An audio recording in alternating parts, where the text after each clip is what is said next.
How are you looking at the risk curve now in crypto? Where do you want to allocate? If we assume Bitcoin is zero risk, let's assume you're 100% invested. Let's assume Bitcoin is zero risk.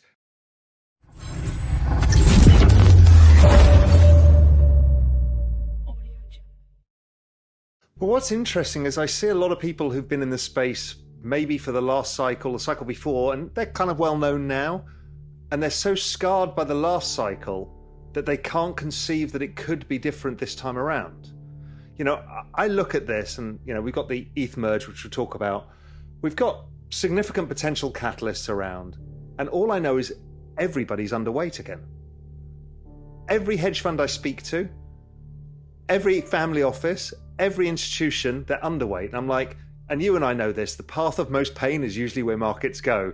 And I'm thinking, well, probabilistically speaking, it's up, not down, because everybody's expecting a new low. I can buy Bitcoin at 15,000. That's the kind of narrative. How do you think about the kind of upside, downside risk reward here? So look, you've been around this for a long time and a lot of people haven't. Talk me through the psychology of each cycle that you've been through, how it's different and how people need to deal with it. Because it's actually, we kind of flippantly say things like, yeah, we've been around, we've seen this before, but a lot of people haven't. And they don't really know what it means to accept volatility because it's a feature, not a benefit, because that's why you get the upside. People don't understand that. So talk us through some of this to give people some help in this. Yeah, that's my hunch as well. How about when you're speaking to investors? Because some of them have been with you for a long time because you were one of the earliest funds in the space.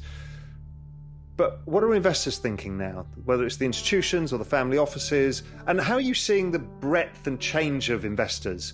Because, you know, you must see a difference in who it was. Because in the beginning, it will have been a bunch of Silicon Valley people, some people who knew you, some hedge fund people. But then it starts developing to family offices, then institutions. So talk about that mix and how that's changing, and also what they're thinking at this point. Are you getting inflows in, or people are still like, well, let's wait and see? And what about the allocation mix? I've noticed that VC has obviously been easier to get through investment committee because it's just a tech VC investment. So people went there first, and the hedge fund space or the secondary markets, the liquid markets, have been pretty devoid of capital. I mean, the entire hedge fund industry is $4 billion. Well, 60 billion went into VC in the last 18 months. Like you, I've been around markets for a long time. When markets are that starved of capital, it gives you outsized returns. Are you still seeing that people are still starting with VC? That's what they get their toes in the water and then coming through into, you know, more liquid token strategies. How are you seeing that evolution? Yeah, even in the exponential age, the fund of funds and asset management business, we had a 3-year lockup on the fund of funds for the same reason. I'm not a big fan of lockups, but people need to protect themselves from themselves in these volatile markets. You need a period of time enough to allow you don't need, most of them have VC anyway, so they've got the long-term 10-year bet, and they need the bulk of the cycle. But if you give people quarterly liquidity, they'll end up shooting themselves in the foot sometimes because people are often new to the space, so they're trying to figure it out. So I do believe in some of that.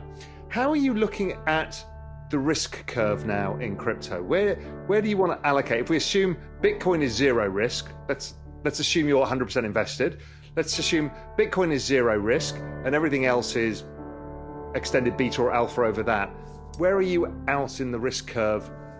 If you look across, the portfolios that Joey's running or other stuff and where the clients are, where do you think people are on the risk curve, or you want to be on the risk curve, more importantly, for this part of the cycle? Because we both identified the return seems really skewed right now. So, I'm preferring to get a bit further out of the risk curve. How about you?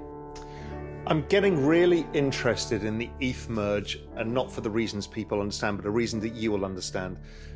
So the ETH merge, we get it. There's a bunch of supply things, and it's going to have a yield. Great, right? So now I'm thinking, okay, I know where this goes.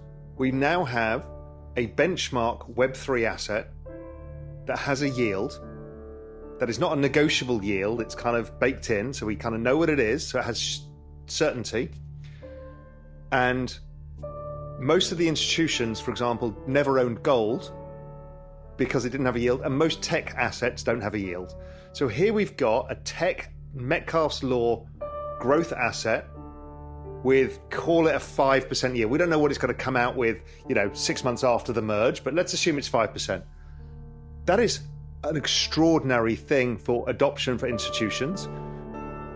But even that's not the most interesting thing. Everything in the world is priced off treasuries. All emerging markets are treasury, treasuries plus 400, and everything in the credit market. In fact, all rates are priced off treasuries or LIBOR. And one of the features of what just happened in the CeFi market was the inability for people to price risk, because they didn't know what yield was from what. If we have a benchmark rate, this is going to make a huge difference to not only retail investors, but how we run our portfolios, because we can start thinking of credit spreads in a more sensible way and creating baskets of credit risk. I think it completely explodes the DeFi space, because you'll remember from our days of the past, there used to be these guaranteed funds where, let's say, the FTSE used to give a 6% yield, or interest rates were 6%. So you could basically use the interest rate and the yield and buy call options or put options and have guaranteed funds and all of this shit. I'm like, people have no understanding how big this could be. The structure of markets may change here. Yeah, I just think, what we understand of the space, what we understand of DeFi, this $8 billion number you threw out, is going to look ludicrous if we consider some of the foundation stones that are coming within yield markets and lending markets. I tell you, the other thing that reminded me of the old days is, were you still at Tiger in 98? Yeah. This whole Three Arrows Capital thing was long-term capital all over again. I never forget that long-term capital time. I was a salesman at was that Goldman, or maybe prior to Goldman? I was on a stag weekend in Ireland speaking to a bunch of mates who were all in financial markets, and we had the usual conversation, who's your biggest customer?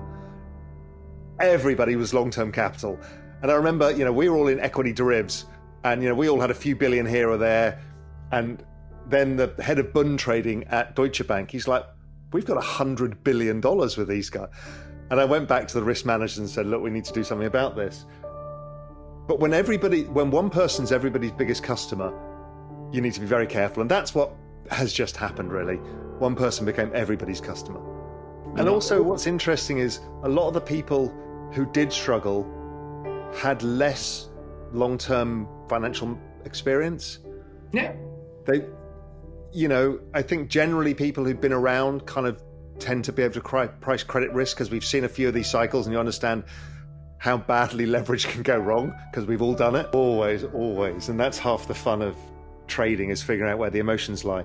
So what are you looking at that's interesting you right now? What are the kind of areas you're like, this is really cool, or, I think this is going to do really well or really badly? Where's your kind of excitement levels? What are you looking at? And don't use leverage is the other one. When you guys are allocating VC money, where are you trying to allocate to? Is it the consumer application side, or is it the infrastructure side? Where gets you excited? You personally, where do you think, this is really interesting? Do you think this is a question I don't know the answer to, that I've been trying to figure out, is, do you think layer 2s are accretive to the layer 1 or not? But because a lot of them kind of batch and do stuff like that, you're not using a lot of the layer 1, right? So you get a lot of massive transaction growth in the ecosystem, but very little use of the layer 1. Does the value accrue to the layer 2 or to layer 1 or to both? Or NFTs? Right now, people are funny because they can only see the world as it is today. But NFTs are quite an outstanding technology.